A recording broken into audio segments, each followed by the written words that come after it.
Hello students, तो class 10th में NCERT exemplar हम सॉल्व कर रहे थे metals and non metals. Okay, और लेंगे क्वेश्चन नंबर 37। और बता दूं आपको, माइक अभी भी नहीं आया है, आ जाएगा कुछ दिनों में आ जाएगा। ठीक है, तब तक हम क्लास को कंटिन्यू कर रहे हैं, तो पढ़ाई स्टॉप नहीं कर रहे हैं। ओके, बिकॉज बहुत बड़ा चैप्टर है एनसीईआरटी एग्जाम्पलर में, बहुत सारे क्वेश्चन है, तो हम धीरे धीरे करके हर वीडियो में थोड़े थोड़े क्वेश्चन ला रहे हैं। जो बच्चे नए आए हैं, अगर आपको एनसीईआरटी एग्जाम्पलर का लिंक चाहिए मेटल नॉन मेटल का, या किसी भी चैप्टर का आपको लिंक चाहिए, चाहे चैप्टर पढ़ना हो, चाहे आपको एनसीईआरटी एग्जाम्पलर पढ़नी हो, physics chemistry mathematics class 10th का, तो जाइए नीचे कमेंट पिन किया हुआ है, उस पिन कमेंट को बच्चों चेक करिए, वहां पे हर एक चैप्टर का लिंक आपको मिल जाएगा। तो जब तक माइक नहीं आता है तब तक ईयरफोन लगा के कॉन्सेंट्रेट करिए, आप साइड में बैठिए, कॉपी पेन लेके अच्छी तरीके से मेरी बात को सुनिए।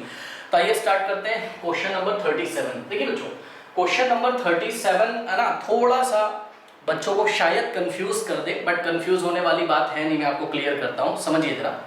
कह रहा है कि इकबाल ट्रीटेड अ लश्चरस, सुनो, Iqbal treated a lustrous, lustrous means what, shiny, जिसमें चमक होती है। ठीक है, तो लश्चरस मीन शाइनी, जिसमें चमक होती है। तो इकबाल ट्रीटेड अ लश्चरस डाइवैलेंट एलिमेंट। ध्यान दें स्टूडेंट्स, ये डाइवैलेंट एलिमेंट क्या होते हैं? डाइवैलेंट एलिमेंट जिसकी वैलेंसी कितनी होती हो, 2। वैलेंसी क्या होती है? कंबाइनिंग कैपेसिटी, मतलब जितने इलेक्ट्रॉन दे ले, कोई एलिमेंट जितने इलेक्ट्रॉन क्या करे, लूज कर दे, मतलब किसी को दे दे, या गेन करे, या क्या करे, शेयर करे। Number of electrons gaining, losing और sharing is known as its valency. Okay, तो कोई एलिमेंट है कैपिटल एम नाम का, ये कैपिटल एम नाम का जो एलिमेंट है स्टूडेंट्स, देखिए हमें नहीं पता कि कैपिटल एम है क्या, तो होगा कोई एलिमेंट, हमें नहीं पता, ये कैपिटल एम अभी हमें नहीं पता, लेकिन इसमें इन्होंने हमें कुछ इन्फॉर्मेशन दी है बच्चों। क्या इन्फॉर्मेशन? ये दी है कि ये डाइवैलेंट एलिमेंट है, ठीक, और दूसरी इन्फॉर्मेशन दी है शाइनी है, ठीक है, चमकदार है। अब देखो बच्चों, आपको एक बात तो पता है क्या, कि मेटल्स चमकदार होते हैं। मेटल्स कैसे होते हैं? चमकदार होते हैं, ठीक है, शाइनी होते हैं, लश्चरस होते हैं, यानी कि जो एलिमेंट एम है ये कोई मेटल होगा। ये क्या होगा? कोई मेटल होगा। थोड़ा सा तो मैं पहचान गया बच्चों कि ये होगा कोई मेटल। चलो आगे बढ़ते हैं, क्या होता है। कह रहा है कि विद सोडियम हाइड्रोक्साइड, मतलब इस मेटल एम को सोडियम हाइड्रोक्साइड के साथ ट्रीट किया इकबाल ने। फिर क्या देखते हो, he observe that the formation of bubbles in a reaction mixture. ठीक है, तो रिएक्शन मिक्सचर में क्या देखता है वो? बबल्स देखता है ना। अच्छा, थोड़ा ध्यान दीजिएगा बच्चों, चल क्या रहा है थोड़ा उसको समझिए। देखिए इकबाल ने किया क्या होगा, इकबाल ने एक फ्लास्क लिया होगा ऐसे, और फ्लास्क में उसने क्या डाला होगा? Sodium hydroxide. और सभी बच्चों को पता है कि सोडियम हाइड्रोक्साइड एक्वस होगा, भाई पानी की मात्रा भी वहां पे अवेलेबल होगी है ना, पानी में तो सॉल्यूशन बनाया होगा NaOH का डाल के। ठीक है, तो ये देखिए, ये आपका जब NaOH है यहाँ पर सोडियम हाइड्रोक्साइड, और मैं यहाँ एक्वस लिखूंगा, ठीक है, NaOH एक्वस। अब इसमें मेटल डाला उसने M, तो ये मेटल का टुकड़ा है, M कोई मेटल है शाइनी। जब ऐसा उसने इसमें इसका टुकड़ा डाला, तो वो ऑब्जर्वेशन क्या देखता है? वो देखता है कि किसी गैस के बबल्स निकल रहे हैं। ध्यान दीजिएगा जरा स्टूडेंट्स, ठीक है, तो गैस के बबल्स निकल रहे हैं। चलो भाई बहुत बढ़िया, इतना हमको कुछ समझ में आया है, लेकिन ये कैपिटल M क्या है अभी तक हमें नहीं समझ में आया है। देखते हैं क्या होता है। कह रहा है he made the same observation when this element was treated with the hydrochloric acid. Okay, बहुत बढ़िया। कह रहा है कि वो यही ऑब्जर्वेशन तब भी देखता है जब वो इस मेटल M के पीस को किसके साथ ट्रीट करता है? हाइड्रोक्लोरिक एसिड के साथ ट्रीट करता है। यानी कि फर्स्ट ऑब्जर्वेशन किया, मेटल के टुकड़े को कहां डाला? सोडियम हाइड्रोक्साइड एक्वस में, और सेकंड ऑब्जर्वेशन उसकी क्या है कि मेटल का सेम टुकड़ा है, बट उसने इस बार NaOH में ना डाल के, NaOH क्या है? बेस है, और HCl क्या है? एसिड, तो एसिड में उसने डाला। ठीक है, अभी भी वो क्या देखता है कि किसी गैस के बबल्स फॉर्म हो रहे हैं। करेक्ट, चलो बहुत बढ़िया। अब क्या कह रहा है? कह रहा है कि suggest how can be suggest how can be identify produced gas, how can be identify the produced, ये मैंने गलती से लिख दिया था, how can be identify the produced gas। ठीक है, आप किस तरीके से जो गैस निकल रही है, अभी तक हमें गैस के बारे में कुछ नहीं पता, ठीक है, जो गैस निकल रही है उसको आप कैसे आइडेंटिफाई करोगे, कैसे पहचानोगे? रुको देखते हैं आगे क्या बोलता है। कह रहा है कि right the equation for the reaction. बच्चों देखिए बात समझिए जरा ध्यान से, उन्होंने जब आपको बोला था, उन्होंने एलिमेंट बोल दिया था, क्या आपको एलिमेंट और कंपाउंड में अंतर पता है? ठीक है, एलिमेंट और कंपाउंड में आपको अंतर पता होना चाहिए। देखिए जैसे कि मान लीजिए हमने लिया किसी मेटल का ऑक्साइड, मान लीजिए मेटल है मैग्नीशियम, तो मैग्नीशियम का जो ऑक्साइड है MgO, ये कंपाउंड है, ये एलिमेंट नहीं है ना। लेकिन अगर हम मैग्नीशियम का टुकड़ा लेंगे, मैग्नीशियम का छोटा सा पीस ले लीजिए, मैग्नीशियम का पीस है, पता है बच्चों, ये एलिमेंट कहलाएगा। पता है क्यों एलिमेंट कहलाएगा? क्योंकि इस छोटे से मैग्नीशियम के पीस में अगर हम ध्यान से चेक करें तो मैग्नीशियम के एटम के अलावा, मैग्नीशियम के एटम्स के अलावा यहाँ कुछ नहीं है, तो ये एलिमेंट है। यानी कि एक बात तो पता चल गई, क्या किसी मेटल के ऑक्साइड की बात नहीं कर रहा है, किसी कंपाउंड की बात नहीं कर रहा है, एलिमेंट की बात कर रहा है बच्चों। तो आपको प्योर मेटल लेना है कोई। अब ध्यान से चेक करिए, पता है थोड़ा सा बच्चों आपको पता होगा, आपने पढ़ा होगा, क्या आपने पढ़ा होगा, ये जो सेकंड ऑब्जर्वेशन आ रही है ना उसकी, कि मेटल के टुकड़े को उसने हाइड्रोक्लोरिक एसिड में डाल दिया, ये तो हम लोगों ने पढ़ा है। याद करिए कि मेटल को अगर हम रिएक्ट कराते हैं किसके साथ, हाइड्रोक्लोरिक एसिड के साथ, तो हाइड्रोजन गैस निकलती थी। याद है आपको, हाइड्रोजन गैस निकलती थी। और ध्यान से चेक करिए बच्चों, ध्यान से चेक करिए, ये जो मेटल है ये डाइवैलेंट है। मेटल कैसा है, डाइवैलेंट है, तो इसकी वैलेंसी कितनी है, 2 है। कुछ बच्चे बोलते हैं सर वैलेंसी इसकी 2+ है। एक्चुअल में वैलेंसी प्लस और माइनस में नहीं होती, वैलेंसी वैलेंसी होती है। वैलेंसी क्या होती है, कंबाइनिंग कैपेसिटी, मतलब जितने इलेक्ट्रॉन दे दे या जितने ले ले या शेयर कर दे। तो इन्होंने डाइवैलेंट बोला बच्चों। और मेटल की आदत क्या होती है, मेटल की आदत होती है इलेक्ट्रॉन को देना, ठीक है। तो इसकी जो वैलेंसी होगी वो 2 होगी, बट हम इसको 2+ इसलिए लिख रहे हैं बिकॉज हम दिखाना चाहते हैं कि मेटल ने 2 इलेक्ट्रॉन दिए होंगे, ठीक है। अब आप क्लियर चेक करो कि मेटल ने जब 2 इलेक्ट्रॉन दिए होंगे तो यहां से आपको क्या मिला होगा, HCl से H+ और Cl-, करेक्ट। तो यहां से आप Cl- को ले लीजिए, तो Cl- को जब आप लोगे तो ये -1 है, इधर M के नीचे जाएगा और ये 2 Cl के नीचे जाएगा, तो क्या बन जाएगा, बोलिए MCl2 बन गया। तो फॉर्मूला क्या बनेगा, मेटल का क्लोराइड बन जाएगा। और साथ में क्या निकलेगी, हाइड्रोजन गैस। कैसे निकलेगी, मेटल ने जो 2 इलेक्ट्रॉन दिए होंगे वो किसके पास गए होंगे, H+ आयन के पास। तो H+ आयन 2 इलेक्ट्रॉन को गेन करेगा और हाइड्रोजन के 2 एटम बनेंगे। चेक करो, क्योंकि यहाँ पे आपको 2H+ लेना चाहिए, क्योंकि 2 इलेक्ट्रॉन है तो 2 नेगेटिव, तो 2 हाइड्रोजन आयन आपको लेना चाहिए, बिकॉज 2 पॉजिटिव 2 नेगेटिव कैंसिल हो जाएंगे, न्यूट्रल हो जाएंगे और हाइड्रोजन के 2 एटम बनेंगे। हाइड्रोजन के 2 एटम मिलकर हाइड्रोजन का मॉलिक्यूल बना लेंगे, तो साथ में निकलेगी हाइड्रोजन गैस, ठीक है। तो ये तो हम लोग को भी आता है, ठीक है। हम लोग यहाँ से थोड़ा सा पहचानेंगे, ठीक है, कि हाँ भाई एक रिएक्शन तो ऐसी होगी, ओके। यानी कि निकलने वाली गैस कौन सी है बच्चों, निकलने वाली गैस हाइड्रोजन है। निकलने वाली गैस कैसी है, हाइड्रोजन है, ठीक है। तो चलो, इन्होंने जो हमसे पूछा है, जो पहला क्वेश्चन इन्होंने पूछा है, how can identify the produce gas, ठीक है। तो सबसे पहले हम लिखेंगे क्या, कि प्रोड्यूस गैस इज हाइड्रोजन। ये आंसर हमने लिखा क्या, प्रोड्यूस्ड गैस इज हाइड्रोजन। अच्छा एक बात बताइए, अगर हाइड्रोजन आपको पता चल गई कि प्रोड्यूस गैस है, तो हाइड्रोजन को आइडेंटिफाई कैसे करते हैं बताइए। इसके पास हम एक स्प्लिंटर लाएंगे या फिर कैंडल लाएंगे, बर्निंग कैंडल, तो इसका साउंड कैसा आएगा, पॉप साउंड। और पॉप साउंड कैसा होता है, this is pop sound, okay. तो हम इसके पास एक बर्निंग कैंडल लेके आएंगे, ये जो बबल्स के फॉर्म में गैस ऐसे निकल रही है, तो यहाँ पे आप एक बर्निंग कैंडल लाओगे तो साउंड कैसा आएगा, पॉप साउंड। तो पहला आप आंसर क्या लिखेंगे, मैं बोल दे रहा हूँ, सभी बच्चे अपनी कॉपी में नोट कर लें। The produce gas can be identified by bringing a burning match stick या स्प्लिंटर या candle near the reaction vessel, मतलब रिएक्शन जिस बर्तन में हो रही है उस बर्तन के पास आप कैंडल ले आओ, a pop sound is produce. तो ये तो इजी था। अब आगे देखिए बच्चों, गैस आप पहचान चुके हो, ठीक है, लेकिन उन्होंने आगे बहुत बड़ी बात आपसे कर दी है, क्या कि सजेस्ट, ये देखिए ये जो क्वेश्चन इन्होंने पूछा है, right chemical equation for the reaction, और यही मुझको डिस्कस करना है। पता है आपको दोनों रिएक्शन लिखनी है बच्चों, कौन सी, सेकंड वाली तो आपने लिख ली, तो बच्चों वाली थी, सबको पता है, ये रही सेकंड ऑब्जर्वेशन वाली रिएक्शन। मेटल ने एसिड के साथ रिएक्ट किया, बैलेंस रिएक्शन मैंने यहाँ पर लिखी हुई है, ऑब्वियसली यहाँ पे हाइड्रोजन निकला है, MCl2 है, तो आप HCl को 2 से मल्टीप्लाई करोगे, बैलेंस हो जाएगी, कोई दिक्कत नहीं है, ये तो आपने लिख लिया। लेकिन ध्यान दें स्टूडेंट्स, जो फर्स्ट ऑब्जर्वेशन थी उसकी रिएक्शन यहाँ लिखना बहुत आफत का काम है, और वही मुझे आपको बताना है। देखिए फर्स्ट ऑब्जर्वेशन क्या थी, कि मेटल का टुकड़ा किसमें डाला गया, सोडियम हाइड्रोक्साइड में। अब ध्यान दें, देखिए यहां पर उन्होंने आपसे ये नहीं पूछा है क्वेश्चन में कि मेटल क्या है, क्या उन्होंने आपको कहीं क्वेश्चन में पूछा है कि मेटल क्या है, कैपिटल एम बताओ क्या है। लेकिन मैं आपको बताना चाहूंगा कि आपको सोचना पड़ेगा कि ये कैपिटल एम क्या है। समझिए जरा बात को बच्चों, अगर आप सोचोगे नहीं तो आपको याद ही नहीं आएगा। देखिए समझिए, देखिए इन्होंने कहा है क्या कि मेटल आपका डाइवैलेंट है। अब divalent atom, sorry divalent metal तो बहुत सारे होते हैं, जैसे कि क्या, कैल्शियम, ये Ca2+ होता है, आपको पता है। जैसे कि क्या, मैग्नीशियम Ca2+ होता है। जैसे कि जिंक Zn2+ होता है, ठीक है। तो ये सारे कुछ हैं मेटल्स, ठीक है, कैल्शियम, मैग्नीशियम और जिंक, ये सब इनकी ये डाइवैलेंट होते हैं, ठीक है ना।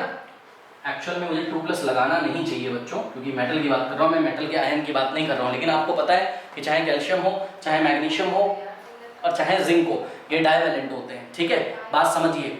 अब देखिए स्टूडेंट्स, यहां पर बात ये है कि मान लो एग्जाम में आपसे ये पूछ ले कि ये कैपिटल एम है क्या, ठीक है। अभी देखो इसी के बिहाफ पे मैं आपको रिएक्शन भी पार्ट 1 वाली लिख के दिखाऊंगा। अब कैपिटल एम है क्या, ये मेटल है क्या, ये पहचानने के लिए आप ऐसे ही आप ऐसा नहीं कि आपने हिट एंड ट्रायल करके बोल दिया कभी मैग्नीशियम कभी कैल्शियम कभी जिंक, नहीं। सुनिए बच्चों, आप मुझे ये बताइए कि जब हमने ये चैप्टर पढ़ा था तो पूरे सिलेबस में आपको कहीं पर भी उन्होंने ऐसा पढ़ाया calcium plus metal non metal में जब हम लोग रिएक्शन पढ़ रहे थे, कैल्शियम एक तरीके का मेटल होता है हमको पता है, तो हमने कोई ये रिएक्शन तो बच्चों पढ़ी नहीं थी, ठीक है। पढ़ी थी क्या बताइए, कैल्शियम प्लस सोडियम हाइड्रोक्साइड हमने नहीं पढ़ा था, ना ना ना, तो ये तो गया, ठीक, ये हो नहीं सकता, ठीक, तो ये गया। आप समझो जरा, देखो मैग्नीशियम और जिंक, पता है आपने शायद मैग्नीशियम ऑक्साइड की रिएक्शन पढ़ी हो किसके साथ, सोडियम हाइड्रोक्साइड के साथ, शायद आपने पढ़ी हो, मुझे नहीं पता, आप चेक कर लीजिएगा। लेकिन सुनिए ध्यान से चेक करिए, मैग्नीशियम हाइड्रोक्साइड बोल रहा हूँ मैं, सॉरी मैं क्या बोल रहा हूँ, मैग्नीशियम ऑक्साइड की रिएक्शन आपने कहीं शायद सोडियम हाइड्रोक्साइड के साथ पढ़ी हो शायद, लेकिन मैं आपको बता दूं हमने एक रिएक्शन बड़ी इंपॉर्टेंट पढ़ी थी, याद है, देखिए मैंने जिंक की पढ़ी थी, याद करिए, सुनिए जिंक ऑक्साइड, जरा ध्यान देंगे स्टूडेंट्स, जिंक ऑक्साइड जब हम सॉलिड के फॉर्म में लेते थे किसके साथ, सोडियम हाइड्रोक्साइड एक्वस के साथ, याद है, सोडियम हाइड्रोक्साइड एक्वस के साथ जब हम जिंक ऑक्साइड लेते थे तो जो हमारा प्रोडक्ट होता था वो प्रोडक्ट बनता था क्या, सोडियम जिंकेट बनता था, Na2ZnO2 और वाटर बनता था, याद है। तो यहां पर क्या बनता था, Na2ZnO2, ओके, एक्वस जो कि एक तरीके का सॉल्ट होता था और वाटर बनता था, ठीक है, लिक्विड। ये रिएक्शन तो आपने पढ़ी है कि नहीं पढ़ी है बताइए, ये रिएक्शन तो पढ़ी है, ठीक है। अब ध्यान से समझिए, ये रिएक्शन आपने कब पढ़ी थी, जब आपने ये पढ़ा था कि ये जो जिंक का ऑक्साइड होता है, ध्यान दें स्टूडेंट्स, जिंक ऑक्साइड एम्फोटेरिक होता है, जब आपने ये पढ़ा था, ये कैसा होता है, एम्फोटेरिक। तो यहाँ पर जिंक ऑक्साइड कैसा बिहेव कर रहा है, तो जवाब है यहाँ पे जिंक ऑक्साइड, वैसे तो जिंक ऑक्साइड HCl से भी रिएक्ट करता है, HCl जब वो HCl से रिएक्ट करता है जिंक ऑक्साइड तो क्या क्या बनाता है, ZnCl2 और वाटर बनाता है, ठीक है। तो उस टाइम जिंक ऑक्साइड कैसा काम कर रहा होता है, बेस जैसा, क्योंकि उसने HCl से रिएक्ट किया एसिड से, तो एसिड से रिएक्ट करेगा तो बेस जैसा। लेकिन यहाँ पर ये जो है जिंक ऑक्साइड आपका कैसा काम कर रहा है, एसिड जैसा, इसका नेचर Zn ऑक्साइड का कैसा है, एसिडिक है, और ये किसके साथ रिएक्ट कर रहा है, बेस, सोडियम हाइड्रोक्साइड बेस के साथ, तो आपको क्या मिल रहा है, Na2ZnO2। मैंने आपको इसका फॉर्मूला कई बार याद करवाया है, याद कर ले सभी बच्चे, ये है आपका क्या, सोडियम जिंकेट। अब ये सब कहानी क्यों मैं चला रहा हूँ बच्चों, इसको आप समझिए। देखिए अगर उन्होंने हमको किसकी बात करी थी, मेटल के ऑक्साइड की बात नहीं करी थी, उन्होंने हमको मेटल की बात करी थी, सही है। अगर इसी रिएक्शन में बच्चों ध्यान से चेक करिएगा, इसी रिएक्शन में अगर आप जिंक ऑक्साइड ना लेकर जिंक ले लो, केवल क्या ले लो, जिंक ले लो, तो रिएक्शन देखिए कैसे चेंज होती है। मैं यहाँ पे कर रहा हूँ, ध्यान दीजिएगा थोड़ा सा, इसको बैलेंस कर लेना यार, यहाँ पे 2 लग जाएगा, ठीक है, और ये बैलेंस हो जाएगी, ठीक, ठीक है। अब यहाँ केवल जिंक ले लो, ओनली जिंक ले लो, तो अगर आप ओनली जिंक ले लोगे और साथ में जिंक सॉलिड के फॉर्म में ले लीजिए, ठीक है, जिंक के छोटे छोटे ग्रैन्यूल्स ले लो, छोटे छोटे पीसेस ले लो, ये NaOH एक्वस के साथ अगर आप रिएक्ट करोगे, खास बात देखिएगा, यहाँ वाटर निकलता था, अब यहाँ पर क्या निकलेगा, यहाँ पर सोडियम जिंकेट बनेगा, ठीक है, Na2ZnO2 बनेगा, और साथ में क्या निकलेगी, हाइड्रोजन गैस, ठीक है। अब ये सोडियम जिंकेट जो होगा ये एक्वस मैंने क्यों बोला, क्योंकि बात समझिए जरा, NaOH जो आपने डाला है यहाँ पर देखिए एक्वस है कि नहीं है बताइए, तो इसी फ्लास्क में एक एक्वस सॉल्यूशन बनेगा, किसका, सोडियम जिंकेट सॉल्ट का, Na2ZnO2 का, और हाइड्रोजन बबल्स के फॉर्म में निकल जाएगी, सही है। और हाइड्रोजन के पास बर्निंग कैंडल लेके आओगे तो पॉप साउंड के साथ बर्न होगी, ये बात आपको समझ में आ गई। अब मेरी बात ध्यान से समझिए जरा, देखिए मेरे को सब कुछ करते करते ये नजर आया, ये मुझे याद आया बच्चों, ठीक है, चाहे आपकी एनसीईआरटी में ये दिया हो ये ना दिया हो, इसी से मैंने ये रिएक्शन बनाई है, और आप एनसीईआरटी एग्जाम जब सॉल्व करोगे और भी चैप्टर्स में ये रिएक्शन आएगी, ठीक है, ध्यान दीजिएगा। तो इस तरीके से मैंने पहचाना कि मेटल कौन सा आपका डाइवेलेंट, जिंक, तो मैं जिंक पे टिक करा दूंगा, यानी कि M की वैल्यू क्या है, M की वैल्यू जिंक है, मतलब M क्या है, M कौन सा मेटल है, जिंक है। अब सुनो बच्चों, बच्चे बोलते हैं सर मैग्नीशियम पे नहीं लगा सकते, सुनो, क्या मैग्नीशियम सोडियम हाइड्रोक्साइड के साथ रिएक्ट नहीं करता है, करता है बच्चों, बट आपको सुनो क्लास 10th में नहीं पढ़ाया गया है और ना पढ़ाया जाएगा। और ये क्वेश्चन अगर एग्जाम में आया तो कैपिटल M की वैल्यू आप मैग्नीशियम मत बताइएगा, जिंक बताइएगा। पता है क्यों, जब सोडियम हाइड्रोक्साइड मैग्नीशियम के साथ रिएक्शन करता है तो वो रिएक्शन काफी सारे स्टेप्स में होती हैं और बहुत कॉम्प्लिकेटेड होती हैं, वहां पे हम एनर्जी एंथैल्पी की भी बात किया करेंगे, तो वो हम हायर क्लासेस में पढ़ेंगे, that is not in our syllabus. अब आपको बात समझ में आई कि मैंने जिंक पे टिक क्यों लगाया? ठीक है, लगा तो मैं मैग्नीशियम और कैल्शियम पे भी सकता था, कैल्शियम मैंने पढ़ा ही नहीं है और ऑब्वियसली मैंने मैग्नीशियम भी नहीं पढ़ा है, बट क्या मैग्नीशियम नहीं करता होगा? करता होगा, but that is very complicated, वो हमको नहीं करना है। तो हम किस पे टिक लगाएंगे बताइए? जिंक पे। कोई डाउट है? ओके, तो अगर वो हमको असली रिएक्शन पूछते तो असली रिएक्शन क्या होती? M की जगह हम क्या लिखते बताइए? जिंक, फिर HCl, जिंक ये सॉलिड होता है, HCl क्या होता है? एक्वस होता है। बनता क्या है यहाँ पर आपके पास? ZnCl2 एक्वस और हाइड्रोजन गैस के फॉर्म में निकल जाती। ये होता आपका पार्ट 2 का रिएक्शन और ये होता आपका पार्ट 1 का रिएक्शन, और M की वैल्यू क्या हो जाती है? Zn। लेकिन इन्होंने आपको कैपिटल M यानी कि मेटल के बारे में यहाँ पर नहीं पूछा है, इन्होंने आपको केवल ये बोला है कि गैस बताओ, तो हमने हाइड्रोजन गैस बता दी, उसको आइडेंटिफाई कर लिया बर्निंग कैंडल से, ये हमने बता दिया। ठीक है, उसके बाद इन्होंने बोला था कि रिएक्शंस बताइए, तो रिएक्शन में ये वाली नहीं लिखूंगा ये दोनों, ना ना ना, क्योंकि कैपिटल M नहीं पूछा है, मैं बता क्यों रहा हूँ, एग्जाम में पूछ लिया तो आपको असली रिएक्शन लिखनी पड़ेगी, ये वाली और ये वाली। बात समझ में आई? अब यहाँ पर आपको जनरल रिएक्शन लिखनी किस फॉर्म में? M के फॉर्म में। ठीक, तो आइए लिखते हैं जरा।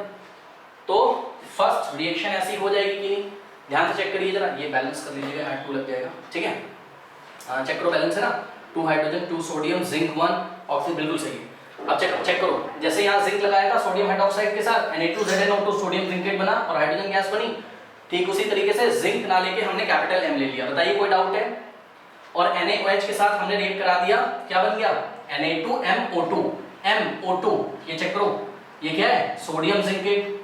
ठीक है, तो ये क्या है? सोडियम और जो भी मेटल है, और मेटल तो आपको पता है Zn ही है, तो सोडियम जिंकेट ही है, बट मेटल हमको नहीं पता, तो हमने जिंक Zn की जगह हमने कैपिटल M लिख दिया। कोई डाउट है बताइए? तो ये फॉर्मूला गलत नहीं करिएगा, यहीं से देख के हमने ये फॉर्मूला बनाया बच्चों, क्योंकि जिंक की वैल्यू क्या है, मतलब मेटल क्या है हमारा? जिंक है, इसलिए कैपिटल M, सॉरी इसलिए जिंक की जगह हमने कैपिटल M लिखा। तो हम एग्जाम में ये आंसर करके आएंगे अगर हमको क्वेश्चन ऐसा पूछा है, कैपिटल M के बारे में उन्होंने हमसे नहीं पूछा, अगर कैपिटल M के बारे में पूछा है तो ये और ये करेंगे।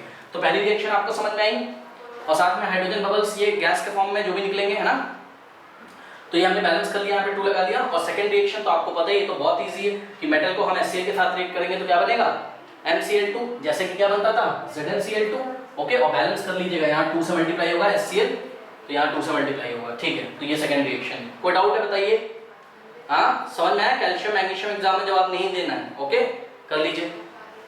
38 is related to electrolytic refining. अब देख रहा हो कितना इंपॉर्टेंट क्वेश्चन है ये, इलेक्ट्रोलाइटिक रिफाइनिंग का थर्ड क्वेश्चन है। ठीक है, घुमा घुमा के बार बार पूछ रहे हैं, बहुत इंपॉर्टेंट। कह रहा है during extraction of metals electrolytic refining is used to obtain pure metal. हाँ भाई, ये बात हमको भी पता है। ठीक, अब part A, part B, part C, 3 question पूछे तो 3 मार्कर क्वेश्चन है एग्जाम के लिए। ठीक है, देखिए पार्ट ए कह रहा है which material will be used as anode and cathode for refining silver metal.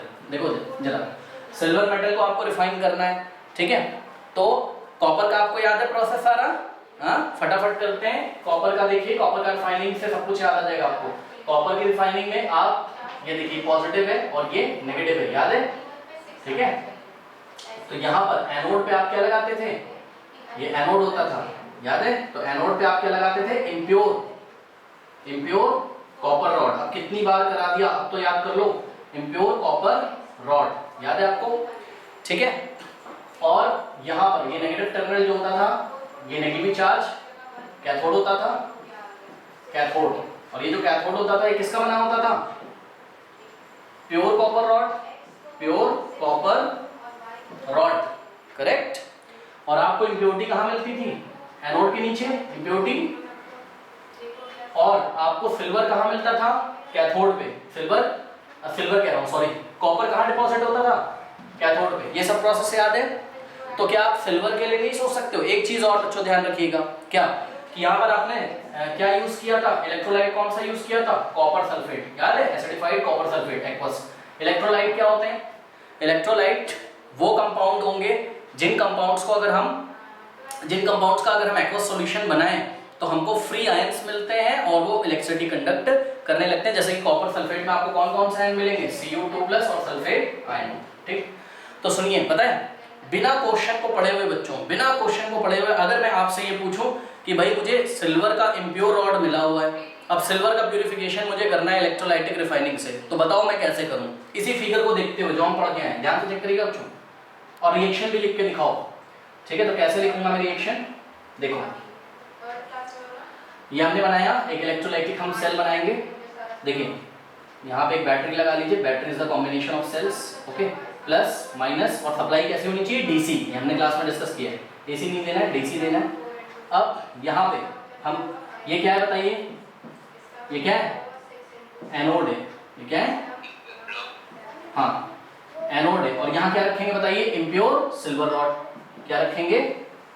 Impure silver rod, सही है। अब इम्प्योर सिल्वर रॉड रखी, यहाँ बैटरी के नेगेटिव टर्मिनल पे क्या रखेंगे? ये क्या हो जाएगा आपका? कैथोड। और यहाँ हम क्या रखेंगे बताइए? Pure silver rod. अब रिएक्शन कराना शुरू करिए बच्चों, ध्यान से चेक करिएगा जरा। रिएक्शन यहाँ पे कर रहा हूँ, थोड़ी सी जगह है, इसको देखिए जरा। At anode, at anode. अच्छा हाँ, एक चीज और बच्चों, बहुत इंपॉर्टेंट, हम भूल गए एक चीज, आपको इलेक्ट्रोलाइट भी तो डालना पड़ेगा यहाँ पर, है ना? अब एक बात बताइए, क्या आपको सिल्वर का कोई इलेक्ट्रोलाइट पता है? सिल्वर का कोई इलेक्ट्रोलाइट पता है? देखिए, आपने कॉपर सल्फेट बनाया था, ये कॉपर सल्फेट कैसे बनाया था? ये इलेक्ट्रोलाइट जो था वो आपको थोड़ा बहुत कैसे ध्यान में आया था? ध्यान से चेक करिए। आपको याद है कि भाई Cu2+ होता है, Cu पे 2+ होता है, ये डाइवैलेंट है आपका कॉपर, ठीक है, और सल्फेट आयन SO4 2-, तो 2 इधर और 2 इधर, तो क्या हो जाएगा? Cu2SO4 whole 2। अब ये 2 से 2 कैंसिल हो जाएगा और क्या आ जाएगा? CuSO4। ये बनाया था। तो क्या आप सिल्वर का कोई सॉल्ट सॉल्यूशन बना सकते हैं, या आप सिल्वर का कोई इलेक्ट्रोलाइट जानते हैं? बहुत फेमस है, सिल्वर नाइट्रेट। सिल्वर नाइट्रेट बच्चों, तो यहाँ पर हम किसका सॉल्यूशन रखेंगे बताइए? सिल्वर नाइट्रेट का सॉल्यूशन रखेंगे। And what is the formula of silver nitrate? देखिए, अगर आपको याद नहीं है तो मैं आपको याद दिला देता हूँ। सिल्वर पे चार्ज कितना होता है? +1, Ag+1 होता है, और नाइट्रेट आयन क्या होता है? NO3- होता है नाइट्रेट, तो NO3-, ये नाइट्रेट है, नाइट्रेट आयन 1 इधर जाएगा, 1 इधर आएगा, तो सिंपल सा फॉर्मूला क्या बनेगा हमारे पास? AgNO3। तो ध्यान दें स्टूडेंट्स, यहाँ पर आपने क्या डाला होगा बताइए? इलेक्ट्रोलाइट क्या होगा आपका? इलेक्ट्रोलाइट क्या होगा आपका? AgNO3 aqueous, correct. और ये इलेक्ट्रोलाइट क्यों? क्योंकि जब एक्वस सॉल्यूशन में होगा तो यहाँ पर बहुत सारे Ag+ और बहुत सारे नाइट्रेट आयंस, फ्री आयंस मौजूद होंगे, जो कि इलेक्ट्रिसिटी पास करवाने के लिए, इलेक्ट्रिसिटी को अच्छे से फ्लो कराने के लिए रिस्पॉन्सिबल होंगे, करेक्ट। तो ये हमको समझ में आ गया। सुनिए, ध्यान से सुनिए बच्चों, बार बार बता रहा हूँ, जिस मेटल को रिफाइन करना होता है ना, उसी मेटल का इलेक्ट्रोलाइट लेना होता है। तो जब आपको कॉपर को रिफाइन करना था तो कॉपर का इलेक्ट्रोलाइट लिया, कॉपर सल्फेट। जब आपको सिल्वर को रिफाइन करना है तो सिल्वर का इलेक्ट्रोलाइट लोगे, सिल्वर नाइट्रेट। कोई डाउट है? ठीक है, तो ये चीज है। अब रिएक्शन देखिए, एनोड पे क्या होता है बोलिए? एनऑक्स। एनोड पे ऑक्सीडेशन होता है। ऑक्सीडेशन का मतलब क्या होता है बताइए? Losing of electron, electron lose करे जाएंगे। तो यहाँ पर क्या होगा? यहाँ पर जो सिल्वर का एक एटम पकड़ लीजिए आप, ये इम्प्योर रॉड से सिल्वर का एक एटम हमने पकड़ लिया। जिन बच्चों ने पहले के वीडियो देखे हैं उनको ही अच्छा फील आएगा, ठीक है, और जिन्होंने चैप्टर पढ़ के आया है उनको तो बहुत अच्छा फील आएगा। तो यहाँ से सिल्वर का एटम पकड़ लीजिए। अब सिल्वर के एटम में से 1 इलेक्ट्रॉन बाहर जाएगा, ठीक, क्योंकि आपको पता है Ag+ बनाना है आपको, ठीक है, तो 1 इलेक्ट्रॉन ये लूज करेगा, तो ये बन गया हमारे पास, करेक्ट। अब इस एटम में से बच्चों यहाँ पे 1 इलेक्ट्रॉन इस रास्ते से ऐसे होके आएगा और कहाँ आ जाएगा? कैथोड पे आएगा, और कैथोड पे रिडक्शन होगा, यहाँ ऑक्सीडेशन हुआ क्योंकि इलेक्ट्रॉन लूज किया गया। इलेक्ट्रॉन इस रास्ते से चला गया और Ag+ आयन सॉल्यूशन में जाता हुआ वाया सॉल्यूशन इस रॉड पे आ जाएगा, याद है ना आपको? और इस रॉड पे क्या होगा? रिडक्शन। तो कैथोड, कैथोड पे कौन सी रिएक्शन होगी? At cathode. कैथोड पे क्या होगा? चेक करो, ये जो Ag+ यहाँ से चलते हुए इस रॉड पे आया है, ये यहाँ से आते हुए एक इलेक्ट्रॉन को वापस गेन करेगा और क्या बना देगा? E- का मतलब इलेक्ट्रॉन पे माइनस चार्ज है, आप लिखो चाहे E लिख दो, E- लिख दो, ठीक है। क्या बन जाएगा? अब देखो ये -1 इलेक्ट्रॉन पे -1 और सिल्वर पे +1 कैंसिल हो जाएगा, और ये सिल्वर आपको मिल जाएगा सॉलिड के फॉर्म में। पहले सिल्वर का एक एटम बनेगा, फिर दूसरा, तीसरा, इस तरीके से बनते बनते बनते बनते सभी सिल्वर के एटम इस प्योर सिल्वर रॉड के साथ मेटालिक बॉन्डिंग करेंगे और धीरे धीरे ये रॉड कैसी हो जाएगी? थिक हो जाएगी, और ये थिन हो जाएगी, और यहाँ पर आपको क्या मिलेगा? यहाँ पर आपको क्या मिलेगा? इम्प्योरिटी या सिल्वर मल्ट, इम्प्योरिटीज। कोई डाउट है बताइए? कोई डाउट है? अब क्वेश्चन पढ़ लीजिए, अब सब कुछ आपको क्लियर हो जाएगा, ठीक है। क्वेश्चन क्या है? कह रहा है कि during electrolytic refining of metals, during extraction of metal, electrolytic refining is used to obtain pure metal. Part A question देखिए, कह रहा है कि which material will be used as anode and cathode for refining silver metal by this process. सुनो, which material is used as anode? Anode पे हमने क्या use किया? Impure copper rod. बात समझ में आई? तो हम आंसर में क्या लिखेंगे? एनोड पे impure copper rod बोल रहा हूँ, sorry impure silver rod use करी, ठीक है? तो एनोड पे हम आंसर देंगे impure silver यूज करना है, ठीक है? impure silver rod लिखो या impure silver लिखो, बात क्या है सेम। उन्होंने मेरे को मटेरियल पूछा है, इसलिए मैंने एनोड पे क्या लिखा है? impure silver rod नहीं लिखा मैंने। फुल मार्क्स मिलेंगे आपको, रॉड लिखो चाहे ना लिखो। आप अगर चाहो तो impure silver लिख के ब्रैकेट में लिख दो impure silver rod X as anode. कोई डाउट है? एनोड पे क्या होता है? impure silver rod, ठीक। उसके बाद कैथोड पे क्या रखना बताइए? प्योर सिल्वर, और ब्रैकेट में आप क्या लिख सकते हो? a thin pure silver rod acts as cathode, जहां पर रिडक्शन होगा मतलब इलेक्ट्रॉन गेन किए जाएंगे। पार्ट बी कह रहा है suggest a suitable electrolyte also. हाँ भाई, इलेक्ट्रोलाइट एक बताना है आपको, तो सिल्वर को प्योर कर रहे हो, सिल्वर का इलेक्ट्रोलाइट क्या होगा? Silver nitrate. तो हमने यहाँ आंसर में लिखा इलेक्ट्रोलाइट कौन सा यूज करेंगे? Silver salt, such as silver का कोई भी सॉल्ट हो सकता है, यहाँ हमने सिल्वर नाइट्रेट लिया है AgNO3। ओके, सी क्वेश्चन कह रहा है in this electrolytic cell where do we get pure silver after passing electric current?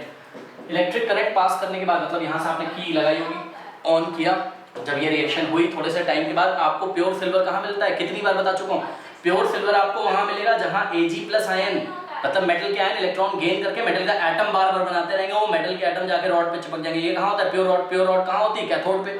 या रिडक्शन कहाँ होता है? कैथोड पे।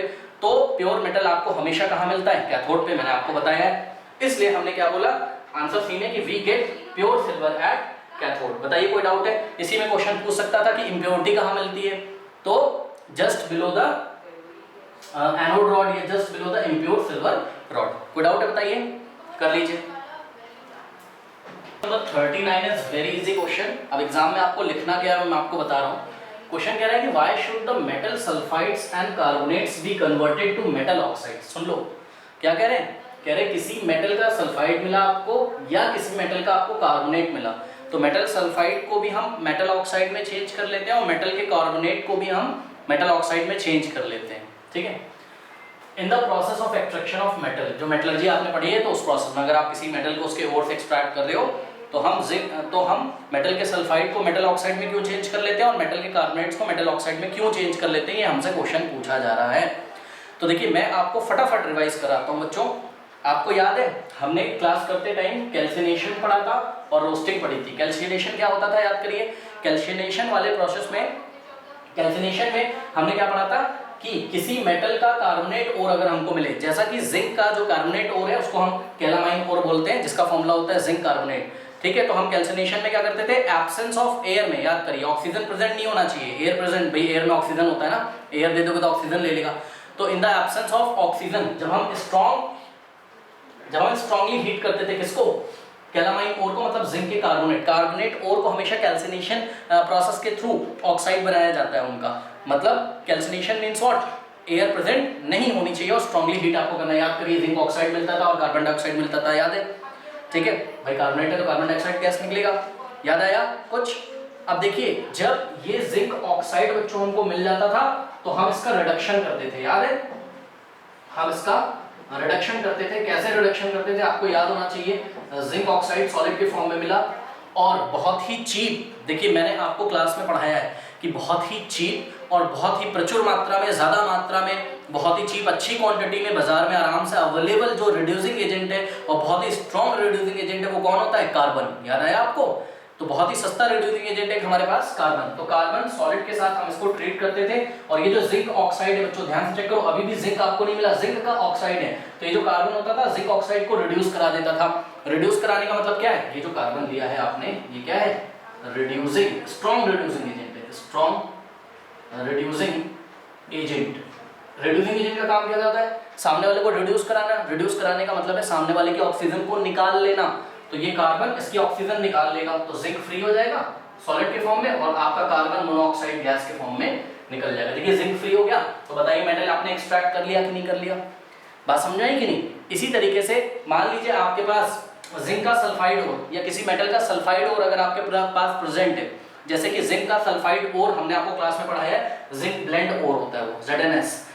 तो हम रोस्टिंग करते थे, क्या करते थे, इस जिंक सल्फाइड को हम जिंक ऑक्साइड में चेंज करते थे। कैसे? In the presence of air. Roasting मतलब एयर का प्रेजेंट होना चाहिए, कैल्सिनेशन मतलब एयर का प्रेजेंट नहीं होना चाहिए। तो एयर के प्रेजेंस में हम इसको स्ट्रांगली हीट करते थे, तो एयर है तो वहां से ऑक्सीजन लेगा ये और क्या बनाएगा, ZnO बैलेंस कर लेना, सल्फर डाइऑक्साइड गैस निकलेगी, यहाँ सल्फर है तो सल्फर डाइऑक्साइड गैस निकलेगी। ठीक है, अब ध्यान से चेक करिए, आपके पास ZnO फिर से आ गया, फिर से वही प्रोसेस करते थे, रिडक्शन का प्रोसेस करते थे। जिंक ऑक्साइड को चीप और आसानी से अवेलेबल होने वाले स्ट्रॉन्ग रिड्यूसिंग एजेंट कार्बन के साथ ट्रीट कर दिया जाता था और जिंक आपको यहाँ पर बढ़िया तरीके से फ्री एकदम स्टेट में मिल जाता था। ठीक है, बात समझ में आई कि नहीं आई? तो आप मुझे बताइए, इन्होंने क्वेश्चन आपसे क्या पूछा है कि भाई आप कार्बोनेट को और सल्फाइड को आप चेक करो, कार्बोनेट ओर को और सल्फाइड ओर को आप ऑक्साइड में क्यों चेंज करते हो? चेक करो, मेटल के ऑक्साइड में क्यों चेंज करते हो?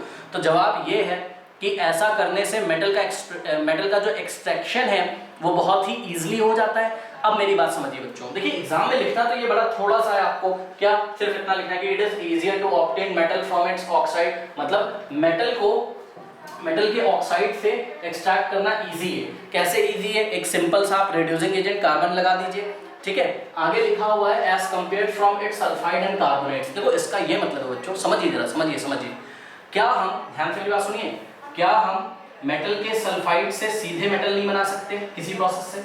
क्या हम मेटल के कार्बोनेट से सीधे मेटल एक्सट्रैक्ट नहीं कर सकते? तो जवाब है बच्चों, हम कर सकते हैं। लेकिन एक बात बताओ, मान लो आप एक व्यापारी हो, आप एक बिजनेसमैन हो, ठीक है, और आप मेटल का एक्सट्रैक्शन, मतलब गवर्नमेंट जो ठेका देती है मेटल का एक्सट्रैक्शन का, प्राइवेट कंपनीज को मान लीजिए देती है, तो उस प्राइवेट कंपनी के आप मालिक हो। ठीक, अब आपको ये मान लीजिए जिंक का एग्जांपल ले लेते हैं, जिंक को एक्सट्रैक्ट करके बाजार में बेचना है। आप क्या चाहते हो बताओ? आप ये चाहते हो ना कि कम से कम पैसे में मेरा काम हो जाए, इकोनॉमिकली सब कुछ बढ़िया हो जाए। बात समझ रहे हो? तो देखिए, जिंक सल्फाइड से आप जिंक बना सकते हो, कोई प्रोसेस ऐसा जरूर होता है, और जिंक कार्बोनेट से आप जिंक बना सकते हो, लेकिन बच्चों ये प्रोसेस बहुत ही टाइम टेकिंग और बहुत ही महंगा प्रोसेस होगा ये। तो आप ये वाले प्रोसेस से नहीं जाओगे, आप कौन से प्रोसेस से जाओगे? आप पहले जिंक कार्बोनेट को जिंक ऑक्साइड में और फिर जिंक सल्फाइड को इसी तरीके से, जिंक सल्फाइड और जिंक कार्बोनेट में एग्जांपल ले रहा हूं, किसी भी मेटल का कार्बोनेट हो और किसी भी मेटल का सल्फाइड हो, तो पहले उसको उसके मेटल के ऑक्साइड में आप चेंज कर लीजिएगा और फिर आपका प्रोसेस बड़ा इजी हो जाता है। हालांकि यहाँ पे भी पैसे थोड़े से खर्च होते हैं, बट उतने नहीं जितने वहां पे खर्च होते हैं। यहाँ पे एक बार आपको स्ट्रांगली हीट करने के लिए एनर्जी देते हो, उसके लिए तो पैसा लगता होगा ना कहीं फर्नेस में हीट करते हो, जैसा भी। ठीक, बट आपको जैसे ही जिंक ऑक्साइड मिल जाता है बच्चों, तो कार्बन बहुत ही सस्ता रिड्यूसिंग एजेंट है। करेक्ट? तो ये बात होती है। यहाँ पर भी आपको कुछ ऐसा रिड्यूसिंग एजेंट लगाना पड़ता है जिसकी वजह से ये सब हट जाता है, बट ये प्रोसेस काफी टीडियस और टाइम टेकिंग है। बात समझ में आई कि नहीं आई?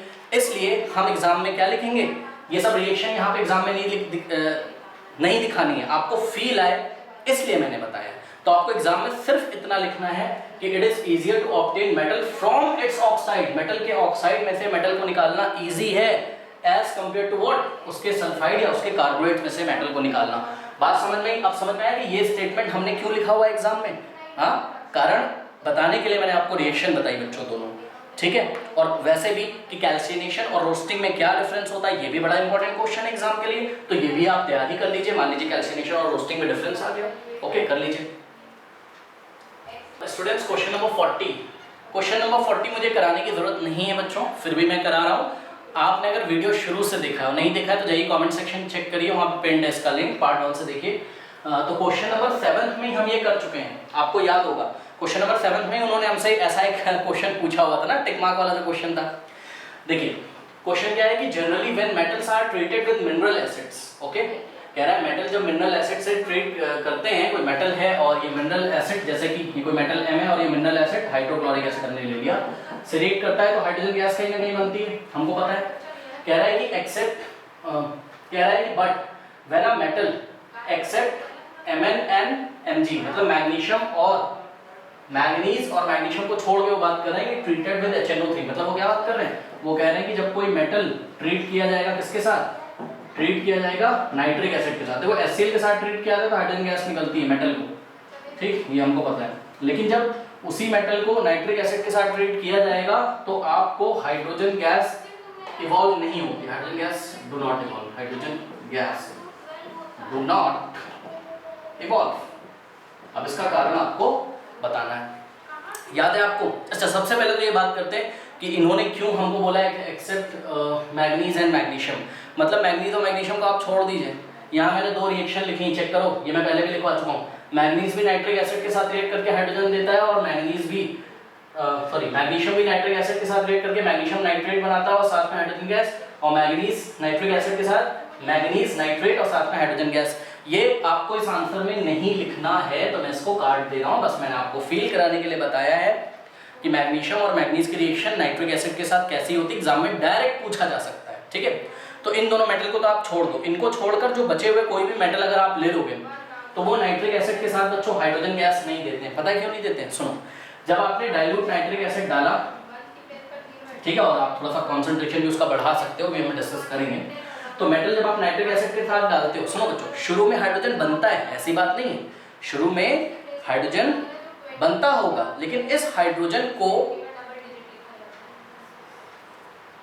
ये जो नाइट्रिक एसिड है ये ऑक्सीडाइज करा देता है।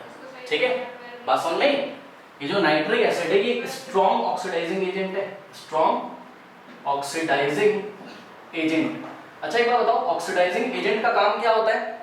किसी को ऑक्सीडाइज कराना, यानी कि किसी में ऑक्सीजन को ऐड कराना। अब सोचो कि मेटल को ये लिया आपने, मैग्नीशियम और मैग्नीज को छोड़ के कोई मेटल लिया, उसको नाइट्रिक एसिड के साथ आपने ट्रीट किया, हाइड्रोजन गैस बनी होगी बहुत पल भर के लिए, लेकिन जैसे ही हाइड्रोजन गैस का मॉलिक्यूल बनता है बच्चों, हाइड्रोजन गैस का जैसे ही मॉलिक्यूल बनता है तो ये HNO3 क्या करता है, उसको ऑक्सीडाइज करा देता है, मतलब अपना ऑक्सीजन इसको दे देता होगा और H2O बन जाता है, और साथ में जो नाइट्रिक एसिड है वो खुद रिड्यूस हो जाता है, और रिड्यूस होके इस नाइट्रिक एसिड के अलग अलग कंपाउंड बनते हैं, जैसे कि नाइट्रोजन मोनोऑक्साइड या डाई नाइट्रोजन ऑक्साइड या नाइट्रोजन डाइऑक्साइड। ये अलग अलग कंपाउंड डिपेंड करते हैं कि आपने मेटल कौन सा चूज किया है। ये कोई रिएक्शन नहीं है, ये तो मैं समझा रहा हूँ। ठीक है, depending on the nature of the metal, depending on the temperature and depending on the concentration of the nitric acid, nitrogen के कौन कौन से कंपाउंड बनेंगे वो डिपेंड करता है। बात समझ में आई कि नहीं?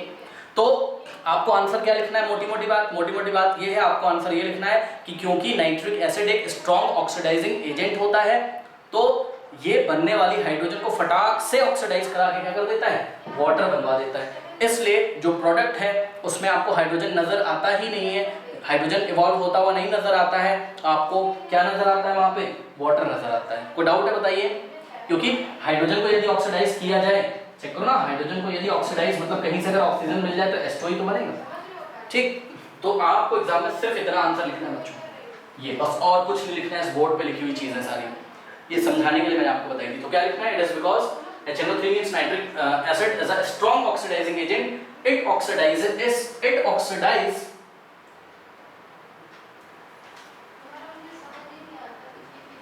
ये थोड़ी सी स्पेलिंग शायद, ऑक्सीडाइजेशन, इट ऑक्सीडाइजेस होना चाहिए। इट ऑक्सीडाइजेस मतलब ऑक्सीडाइज कर देता है किसको? The hydrogen gas. जो हाइड्रोजन गैस पल भर के लिए बने होंगे कुछ मॉलिक्यूल्स को, जैसे जैसे मॉलिक्यूल हाइड्रोजन गैस के बनते आते हैं वो ऑक्सीडाइज होते आते हैं, तो it oxidises hydrogen produce to water, इसलिए आपको वाटर मिलेगा, हाइड्रोजन गैस नहीं मिलेगी। ठीक, और ये सब आपकी नॉलेज के लिए बस लिखा हुआ है कि भाई नाइट्रिक एसिड का क्या होता है। नाइट्रिक एसिड अगर अच्छा ऑक्सीडाइजिंग एजेंट है, अगर उसने किसी को अच्छे से ऑक्सीडाइज कराया होगा, किसको कराया है? हाइड्रोजन को, तो खुद रिड्यूस हो गया होगा। तो होता क्या होगा? नाइट्रिक एसिड खुद रिड्यूस होकर क्या देता है? नाइट्रोजन ऑक्साइड्स अलग अलग तरीके के देता है, जैसे नाइट्रोजन मोनोऑक्साइड, N2 का मतलब डाइनाइट्रोजन मोनोऑक्साइड और NO2 का मतलब नाइट्रोजन डाइऑक्साइड। ठीक है, ये अलग अलग कंपाउंड आपको अलग अलग मेटल पे डिपेंड करता है कि मेटल कौन सा, depending on the metal, temperature and concentration of HNO3। ये भी नहीं लिखना है आपको, सिर्फ इतना लिखना है, कर लीजिए। नाउ स्टूडेंट्स, क्वेश्चन नंबर 41 देखिए जरा, कह रहा है कि compound X and aluminium are used to join railway tracks. अब जैसे ही मेटल को अगर हम कहीं पे ज्वाइन कर रहे होंगे, रेलवे ट्रैक्स को अगर हम ज्वाइन कर रहे होंगे, तो आपको याद हो जाना चाहिए, बहुत फेमस है, क्लास में पढ़ा है, थर्माइट रिएक्शन है। होता क्या है, देखिए जरा, ये रेलवे ट्रैक है कोई, ठीक है, ये जो आपकी रेल की पटरी होती है, रेलवे ट्रैक, अब यहाँ पे क्रैक आ गया बीच में, ठीक है, तो बताओ ये क्रैक कैसे जुड़ेगा? हम इसमें आयरन अगर फिल कर दें तो क्रैक जुड़ जाएगा, आयरन, लोहा फिल कर दें तो क्या करोगे? क्या लोहा ले आके चिपका दोगे क्या फेविक्विक से? ऐसा तो नहीं करोगे। तो हम करते क्या है, ध्यान से करिए बच्चों, यहाँ कुछ ऐसा मशीन सा होता है, ठीक है, और जो मशीन होती है उसको एल्यूमिनोथेरेपी वेल्डिंग मशीन बोला जाता है। एल्यूमिनोथेरेपी वेल्डिंग मशीन या थर्माइट वेल्डिंग मशीन होती है। क्या होती है? Thermite welding machine. तो इस मशीन में होता क्या है, ध्यान से चेक करिए, इसमें हमें कंपाउंड डालते हैं, इस मशीन में बच्चों हमें कंपाउंड डालते हैं Fe2O3 और प्लस एल्युमिनियम पाउडर डालते हैं Fe2O3 यानी कि आयरन थर्ड ऑक्साइड। सुनो बच्चों ध्यान से, क्या डालते हैं? Iron third oxide. तो Fe आयरन थर्ड ऑक्साइड का मतलब क्या हो जाएगा? Fe3 प्लस और O2 माइनस से मिलके ये बना होगा, ठीक है। ये क्या है? Ferric ion. Fe3 प्लस क्या है? फेरिक, और O2 माइनस क्या है? ऑक्साइड, तो फेरिक ऑक्साइड। ये 2 इधर जाएगा और ये वाला 3 इधर जाएगा, 2 इधर जाएगा, तो फॉर्मूला क्या बनेगा? Fe2O3, जिसको आप फेरिक ऑक्साइड या आप इसको बोल सकते हो आयरन, और आयरन का ऑक्सीडेशन स्टेट यहाँ पे कितना है? +3। तो ऑक्सीडेशन स्टेट को हम रोमन नंबर में ब्रैकेट में लिखते हैं, तो आयरन थर्ड ऑक्साइड ये हो गया। अब होता क्या बच्चों, देखिए मैं यहाँ पे रिएक्शन आपको करके दिखा रहा हूँ। हम एल्युमिनियम पाउडर लेते हैं, क्या लेते हैं? एल्युमिनियम पाउडर और आयरन थर्ड ऑक्साइड या फेरिक ऑक्साइड को ऐसे मिक्स किया। अब मैग्नीशियम का बर्निंग रिबन लेके आते हैं, क्योंकि देखिए ये रिएक्शन अपने आप से स्टार्ट नहीं होती है। इस रिएक्शन को स्टार्ट करने के लिए, जैसे देखिए कागज को आपको जलाना है, तो कागज अपने आप तो जलता नहीं, पहले माचिस उसको दिखानी पड़ती है ना। माचिस दिखाने का मतलब है कि उस रिएक्शन को, मतलब ये जो कागज का जलने वाला प्रोसेस है, कागज में हाइड्रोकार्बन्स होते हैं, तो उसको जो जलाने वाला, उसको जो जलाना, क्या कॉमन भाषा में जलाना तो नहीं, बर्निंग अगर हम बोले तो उसकी बर्निंग कराने के लिए बच्चों उसके इग्निशन टेम्परेचर तक लाना आपको पड़ेगा। उसके लिए आप उसको इग्निट करते हो, ठीक है, मैच स्टिक से, माचिस की तीली से।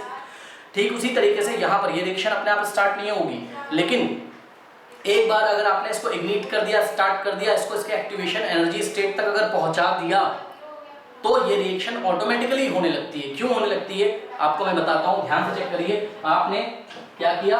मैग्नीशियम रिबन से इसको इग्निट कर दिया, मैग्नीशियम रिबन से इग्निटेड। अब क्या होगा? रिएक्शन स्टार्ट हो जाएगी, और जब रिएक्शन स्टार्ट होगी तो आपके पास बनेगा क्या बच्चों? ध्यान से चेक करिए। यहाँ पर हम कौन सी प्रॉपर्टी का यूज करते हैं? हम इस प्रॉपर्टी का यूज करते हैं, ये जो एल्युमिनियम है ना, ये आयरन थर्ड ऑक्साइड को रिड्यूस करा देता है। ध्यान से सुनो, एल्युमिनियम यहाँ एज अ रिड्यूसिंग एजेंट काम करता है बच्चों। रिड्यूसिंग एजेंट का क्या मतलब है?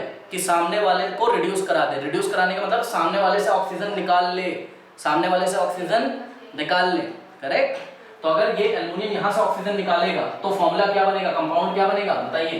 कंपाउंड बनेगा आपके पास Al2O3। कैसे? मुझको याद है, एल्युमिनियम पे 3+, O पे 2-, 2 इधर 3 इधर, Al2O3 एल्युमिनियम ऑक्साइड बनता है, और साथ में बहुत ज्यादा हीट निकलती है। और ये देखिए, ये रहा आपका जो यहाँ पर आयरन ऑक्साइड, ये आयरन ऑक्साइड रिड्यूस हो जाता है, यानी कि ऑक्सीजन इसमें से हट जाएगी, तो बचेगा क्या? आयरन बचेगा। और ध्यान से चेक करिए, जो आयरन बचेगा बच्चों, इसके नीचे में आयरन फ्री हो गया, चेक करो, आयरन के अलावा कुछ नहीं है, तो Fe हम लिखेंगे केवल, और नीचे छोटा सा L लिख देंगे। L का मतलब क्या? कि ये लिक्विड के फॉर्म में मिल रहा है। मोल्टन आयरन आपको यहाँ मिलता है, तो ये मोल्टन आयरन कैसे मिलता है पता है? चेक करो, कितनी सारी हीट निकल रही है भाई। माचिस की तीली से आपने कागज को जलाया, बस आपने तो इसको इग्निट करके हटा दिया, लेकिन कागज कितनी सारी हीट निकालता है। जब रिएक्शन होती तो कागज में जो भी हाइड्रोकार्बन उनके जब बॉन्ड ब्रेक होते हैं, तो वहां से केमिकल एनर्जी हीट के फॉर्म में निकलती ना। तो वही काम यहाँ पर भी होगा कि आपने एक बार रिएक्शन स्टार्ट करा दी, फिर इतनी हीट निकलती है कि आपको बाहर से मैग्नीशियम रिबन अब दिखाने की जरूरत नहीं पड़ेगी, आपको हीट देने की जरूरत नहीं पड़ेगी।